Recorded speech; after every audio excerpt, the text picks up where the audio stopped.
Previously on Owls Rising. You can't win a job, okay? But you can sure as hell make an impression. So you have to focus on what's best for you. And there's a sliding scale. There's money, and then there's situation. It's a value proposition. If you don't have the bag for these guys in terms of NIL money, you're gonna have to have a different value offering. Treat it like a business because it is a business. If they're paying you to be there, then you must perform or you will find yourself fired. Be with us, Lord. Walk with us, Lord. Run with us, Lord. Hit with us, Lord. In Jesus' name we pray, amen. Amen. This is about greatness. This is about proving people wrong. Now it's time to show the world. I'm my mama's son, it's in my blood. I know I'm built to win. World champion.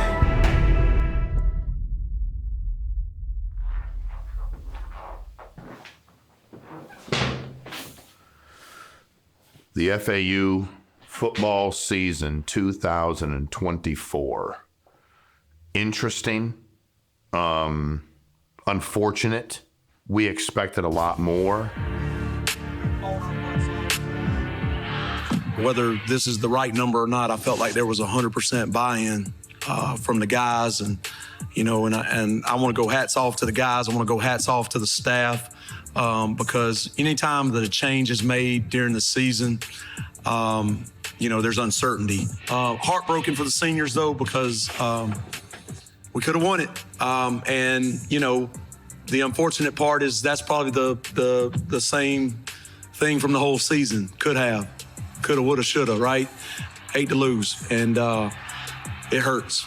When it came in terms of game plan, I just think the coaches, schemed them up really well. It just gave me a lot of opportunities to go ahead and execute that game plan. So that's pretty much why everything worked out the way it did for me.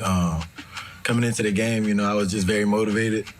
As seeing the seniors here, they work very hard. Especially the ones that have been here 3 or 4 years. I just got here this year, but I see how hard they work. I see that they want to win, and I just tried my best to go out there and give them the best opportunity.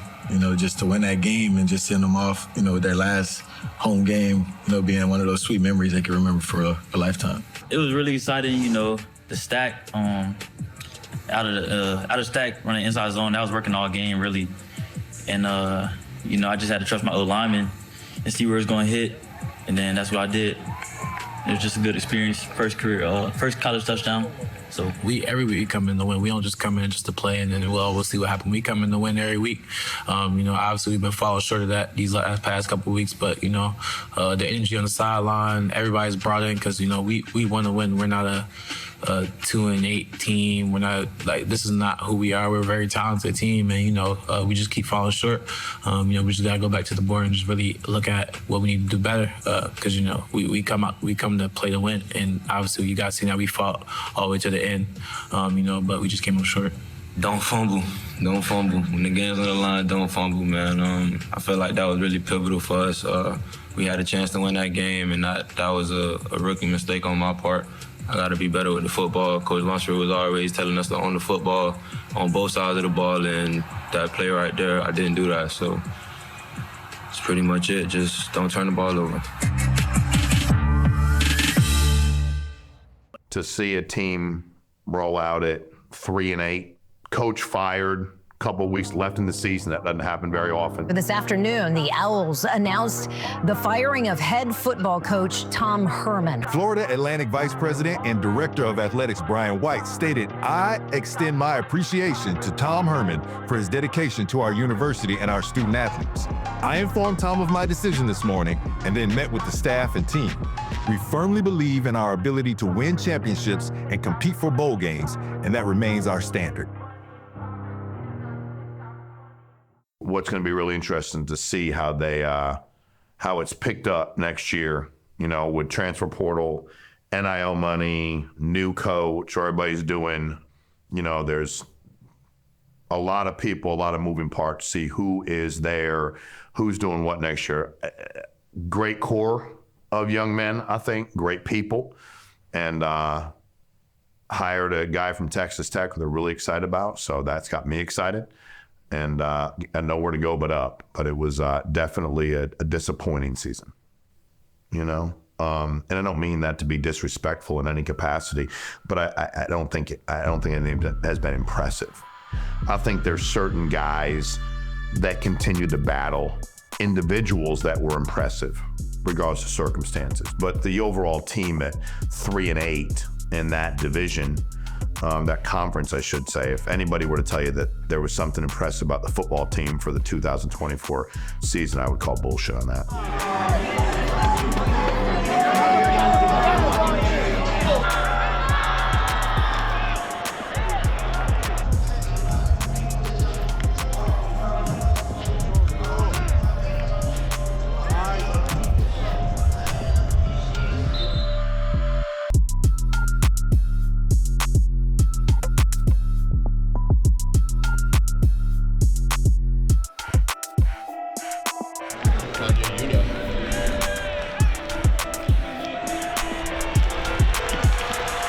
When I'm done, make it quick, because we're not on a knee, we're not all in the same room. I need y'all to hear my voice. Athletics is a talent, but what's happened now is we're teaching young men how to monetize that talent, how to stand up for what they believe in, how to be able to say, here's what I'm making, here's what I'm generating. They should be thinking, my jersey, my name, that video game, they should be thinking all of that. Because if it has your name on it and somebody's making money on your name, you should get paid. Period, end of story. I think it's important to make money. I think it's important to be able to feed yourself, have housing, and all of those good things.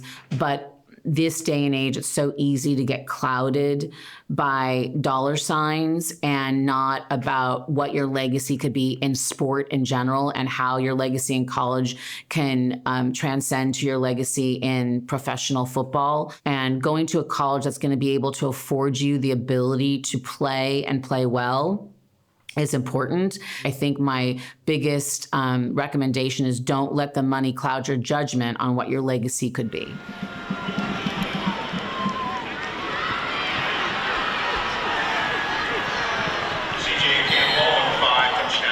So coming on, when you look at losing 16-10 to Michigan State, losing 24-7 to Army,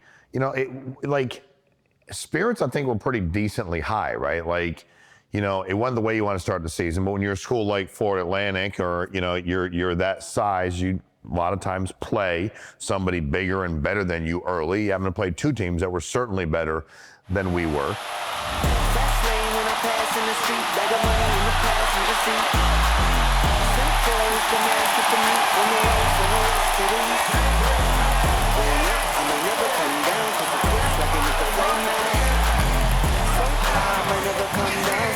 This is my lifestyle. Wait a minute. Wait a minute. Had a real late night, woke up with my head spinning out Nashville. It's a mad real. I need sunglasses. I need Advil. I like fake boots and my cash real. I like first place. You're in last deal. Fast lane when I pass in the street. Bag of money in the passenger seat. Simcoe's been asking for me on the road from the west to the east. I may never come down to the ghost wrecking with the flame house. So high, I may never come down. Hey, let's go, man. Hey, family on 3, 1, 2, 3. Hey!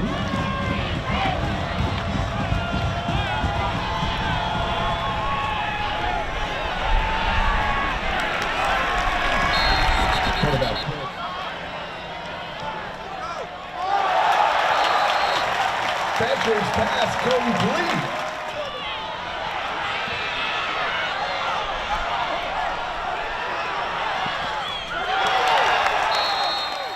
And then there was the FIU game. And I think that was kind of the turning moment for me where I realized, man, I don't know if it's coaching, players, management. Man, we won the game. So I was like, we scored a lot, we seemed, and FIU, I think, pretty comparable to us. And so I thought, man, we were 0-2, came out and won a game.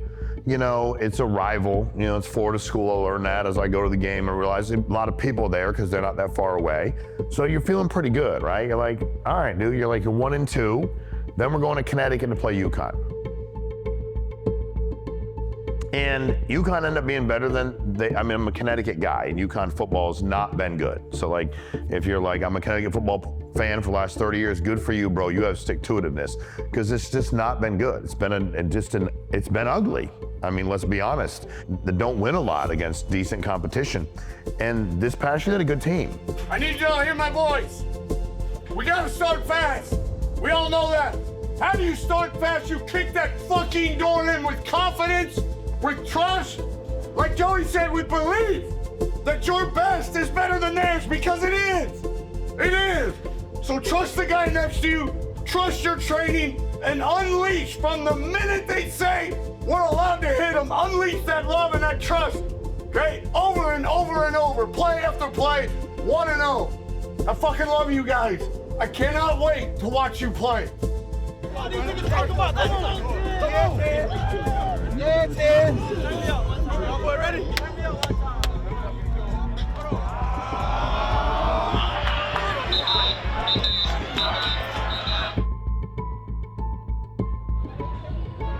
They did well.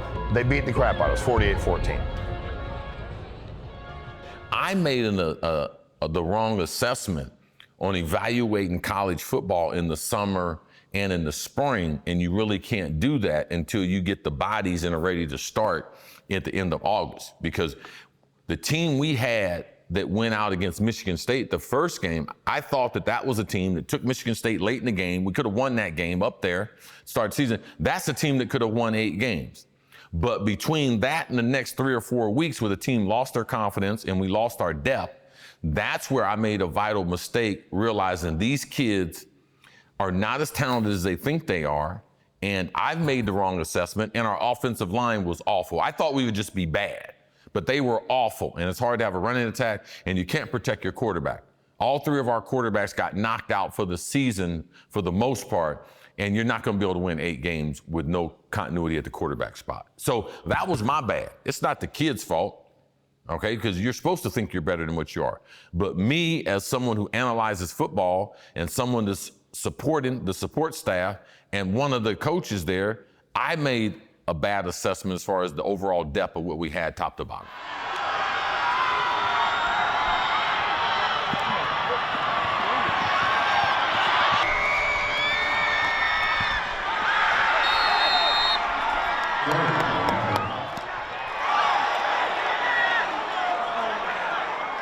Again, I said, you know what? We're 1-3. We played 3 teams that are definitely better than us.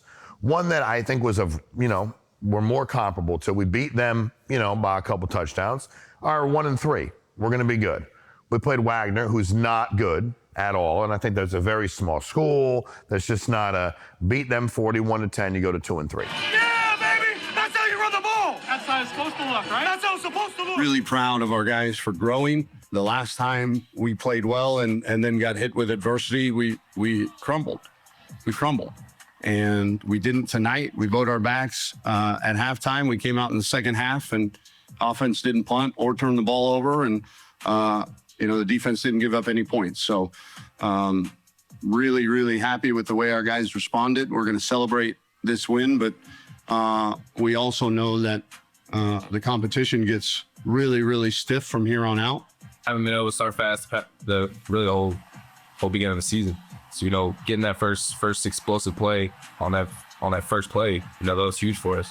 The coaching staff, the offensive staff, Herm, Friday put together a great plan to go into this week and attack them. And it was just like he said, team of the week was do your job. And, that's really all we were trying to go out there and do. I was hitting some good throws. I was like, I'm making the right reads. I was like, you just got to be smart. We're driving in 2-minute situation, and I make a dumb throw. I can't do that. That's a young part of me coming out. We live and we learn, though. Halftime, Coach Fry and Coach Herman were talking to me, telling me I'm good. Just keep your head down, keep going. Let's have a big second half. On paper, you guys are the better team, but overall, is that the way it's supposed to look, or the way you guys envision it when you're playing at your best? I feel like, we still haven't played a full game yet. We still haven't played at our best, So I feel like, that game out there, we made some mistakes that we shouldn't be making, focus penalties and things of that nature. So, you see what we do whenever we can put, together some good drives and score points, put points on the board. But we have yet to play a complete game, and I'm excited to see where that comes.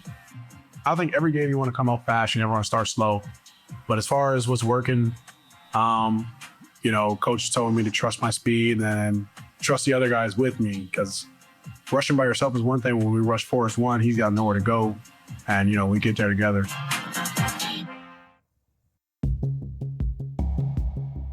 The problem with football is it costs you a lot of money. You can have a bad baseball team, dude. It's not that expensive to run program-wise compared to football. Ask an athletic director or president of a university what the cost associated with football is at that level. The amount of coaches, travel, equipment, field, training facility, weights. I mean, dude, nutrition. Feed that many guys, need to eat that much, and how long they're in camp. Dude, when your expenses far exceed your income, at some point in time, I say to people all the time, what happens when you keep losing money? Eventually, they just shut it down. You have to not only be able to generate more resources so that you can compensate the players, but you have to try to promote the dream of player development, continuing to grow as a player in the hope of playing in the NFL. Being able to compete at that level is difficult, but you gotta remember, NIL is only one part of it. If you don't have the right coaching, then it doesn't matter what players you bring in. So now you have to sell more on the dream, the potential to grow, having a partial pro players, NFL Hall of Famer on staff to be able to get you to where you want to go. And you want to go for the big money in the NFL, not the small money in the NIL. Then here we go. Athletes go into the portal now, and they're looking at what they're being offered versus how good the program is. How much money are you going to give me to come play for you versus how good is the team and can I win a national championship? That used to be the question. And now in 2024, the question that these kids are asking is, how much money is the collective going to pay me? I mean, it's always tough losing a game like that. I guess we didn't execute good enough. I'd rather get blown out than lose like that, We saw how good we can be, and that's it. We're going to be swinging at this thing each and every year, and when we win it, you go to the playoffs. And you can't say that at very many schools that aren't operating with a $15 million collective. You're not going to be able to match dollar for dollar what these other teams are doing. Even the teams in our conference, Tulane and Memphis, they have the two biggest NIL programs in the American Athletic Conference, and we don't have half the money that they have. If we had half the money that they have, then we'd have a fighting chance. And then we came back home and got fucking drummed by South Florida. They just beat the living shit out of us. 44-21. And I think that was just kind of the beginning of the end, if you will. CJ, you had a pretty good handle on their offense in the first half. Why do you think it changed so drastically in just the third quarter? I think we, as a team, we just got to learn how to overcome adversity. Like Coach Herman said in the locker room, we was having fun in the first half, and when things went wrong just a little, we stopped having fun. And I think we just forgot why we play this game of football. And that's this thing we got to figure out, man. We just got to keep having fun, because if you're not having fun playing the game, it's never going to go your way. We lost 49-14 at East Carolina. Found a way to lose a Temple game, another team that wasn't having a good season, 18-15. If you watched that late, it was a competitive game late. We lost that game. And Charlotte beats us 39-27. Then we go to Tulsa, who, man, we beat them 63-16. So proud of y'all. Y'all deserve this one tonight. Y'all deserve this one tonight, okay? Tremendous job preparing. Tremendous job of coming out here and staying locked in the entire game. Don't it feel great? Yeah! Don't it feel great? Yeah! Look, man, go out there and physically imposing your will on another team. There's nothing better. Last week, it was about believing we could win, and they did a really nice job of believing it, and then we didn't finish. This week, it was about expecting to win, expecting to get yourself in position to win. And they did it. They came out, they executed early and often. I thought the coaches had put together a really awesome game plan. The adjustments that we were making on the sideline, the coaches did a great job with that, but the players also being bought into that and making sure that we could execute when we adjusted. So hats off to the players and the staff, man. They did a tremendous job, and nobody gave up after a lot of adversity 2 weeks ago, and just proud of what they did. Yes, sir. I think it was a great win to end out the season and a big blowout. And I think this will help for everybody. You're backed up on the 7-yard line. I'm sure you're not thinking 93-yard touchdown, but that play just opened up for you. It did open up thanks to the O-line, and then, when I beat the second level, it's just a foot race from there, and I got to get in the end zone. Why were you guys able to lock in with everything that's going on the last 2 weeks to play like this tonight? Clearly your best game of the year as a group.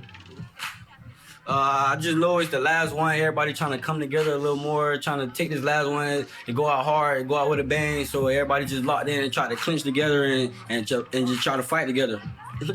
Fix six. He told me just read the QB eyes, and then if he grabbed the ball and look at the receiver, the ball coming out quick. So I sat there and I read the QB, and as soon as he grabbed the ball, he quick game, and I drove it and I picked the ball off. I think it came from us just settling in, not feeding into the distractions of our head coach getting fired, and just locking in and being one with each other. 3 touchdowns for the tight ends tonight. That had to be a fun night for that position group. Awesome night. We had to make up for last week. I had a drop last week in the end zone. I definitely had to make up for that last week, and I'm happy to see all my other guys eating. For them to be able to put it all together in the last game and walk out of winners in this game, we talked about it, one more time, one last time, and they did it. They did it, and that was a happy locker room, and I was glad to see it for them. They shouldn't have been playing football last year. Trying to be funny, but it was. And I say all that to tell you that there was a point in time in the season where I just pretty early where I knew it was over. I knew that when I say over, I mean that we were going to win a couple games, and we did a couple games. FAU can exceed the funding of Tulane and Memphis. They've been doing it for a long time. They have a number of people that are committed at a high level. They have a couple corporations that are committed to them at a high level. So those are things that we don't have.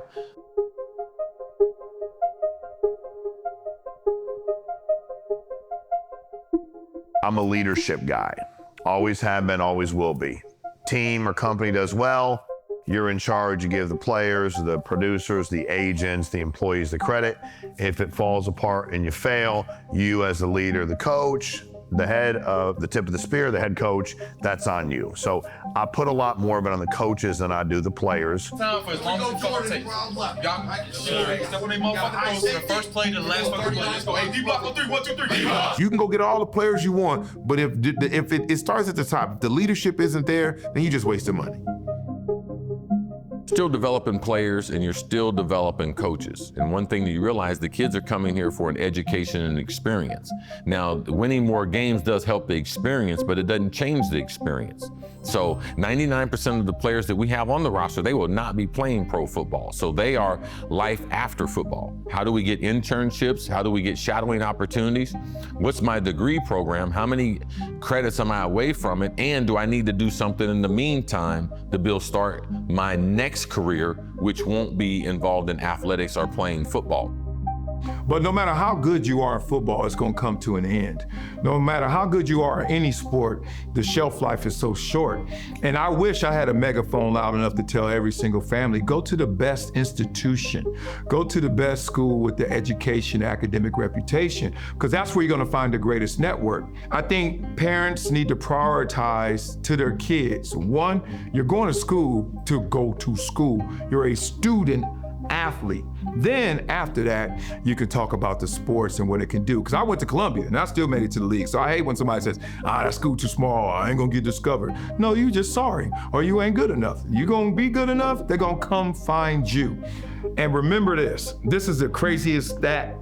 There are only 3 players in the NFL from an Ivy League school. So that was said to discourage me. And I was like, oh, all right, well, here comes 4, you know? But the craziest stat was there were 6 NFL owners. That's what cats need to start thinking about. Like on the sidelines, you know how much coaches getting paid? Probably more than most of the players on his team, and he ain't taking one hit. Upstairs, management, ownership, etc. All the things that are ancillary around the game. That's how you build different pathways of success. And I think that these players are getting so mesmerized by one way, which is play sports, play ball, which is great. But when it's over, what you gonna play? Because sometimes it seems like they played you. Life still goes on. You didn't win as many games, but you can still win at the game of life. And that's what I preach, because you're gonna need a job eventually. I don't care, even if you play 16 years, like myself. If you ask me if the goals are results driven, any time that money's involved, any time that it's an athletic endeavor or event, yeah, results are, dude, that's part of the goal. And today, especially in today's world, man, this is now a pay to play deal. You want to raise money, you want to have an NIL budget that allows you to get talent. You want to be able to market the university and know there's more to name, image, and likeness where you can actually help market it because there's enough businessmen and women around to help those individual people.